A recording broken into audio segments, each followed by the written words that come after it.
നമുക്കൊക്കെ സുപരിചിതമായ ഒരു പഴമൊഴിയുണ്ടല്ലോ, കോഴി കട്ടവൻ്റെ തലയിൽ പപ്പു കാണുമെന്ന്. പണ്ടെങ്ങോ രാജഭരണക്കാലത്ത് ഒരാളുടെ കോഴി മോഷണം പോയപ്പോൾ പരാതിയുമായി ചെന്നു.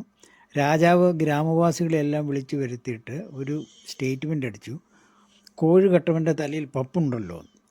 കൂട്ടത്തിൽ ഒരാൾ മാത്രം തലയിൽ തപ്പി നോക്കി. അങ്ങനെയാണ് കള്ളനെ പിടിച്ചത്. അമ്മയുടെ മീറ്റിംഗ് നടന്നപ്പോൾ നടന്മാരായിട്ട് നൂറുകണക്കിന് ആൾക്കാർ അവിടെ ഉണ്ടായിരുന്നു. സംഭവത്തിൽ പിന്നിലൊരു ഗൂഢാലോചന ഉണ്ടെന്ന് മഞ്ജു വാര്യർ പറഞ്ഞു. അവിടെ നൂറുകണക്കിന് താരങ്ങളുണ്ടായിരുന്നിടത്ത് ദിലീപിന് മാത്രം എന്തുകൊണ്ടാണ് തോന്നിയത് ഈ ഗൂഢാലോചനയുടെ പിന്നിൽ ദിലീപാണെന്ന്? അപ്പോൾ അന്നേരം തന്നെ അത് തന്നെ കള്ളൻ്റെ ലക്ഷണമാണ്. അത് ഗൂഢാലോചനയിൽ ദിലീപിനോ ദിലീപുമായിട്ട് ബന്ധപ്പെട്ടവർക്കോ പങ്കുണ്ട്.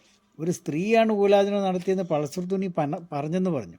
അതിനെപ്പറ്റി യാതൊരു അന്വേഷണവും നടത്തിയില്ല ആ സ്ത്രീയെ കണ്ടുപിടിക്കാനായിട്ട്. അപ്പോൾ ഇതൊരു ഡമ്മി പ്രതിയായിട്ടാണ് ദിലീപിനെ അവതരിപ്പിച്ചതെന്ന് തോന്നുന്നു. ആ പോലീസ് ബി സന്ധ്യ വലിയ ക്രെഡിറ്റ് എടുക്കുന്നുണ്ട് ദിലീപിനെ അറസ്റ്റ് ചെയ്തതെന്നൊക്കെ പറഞ്ഞു.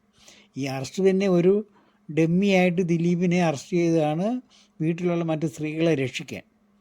എന്നിട്ട് ആ അതിജീവിതയ്ക്ക് നല്ല വക്കീലന്മാരെ വെക്കാനുള്ള എല്ലാ അവസരങ്ങളും ഈ ബി സന്ധ്യ തന്നെ മുടക്കിക്കളഞ്ഞു.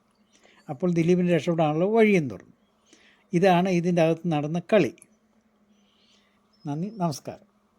മലയാളി വാർത്താ ഹിഡൻ ചാനൽ സബ്സ്ക്രൈബ് ചെയ്യണമെന്ന് അഭ്യർത്ഥിക്കുന്നു.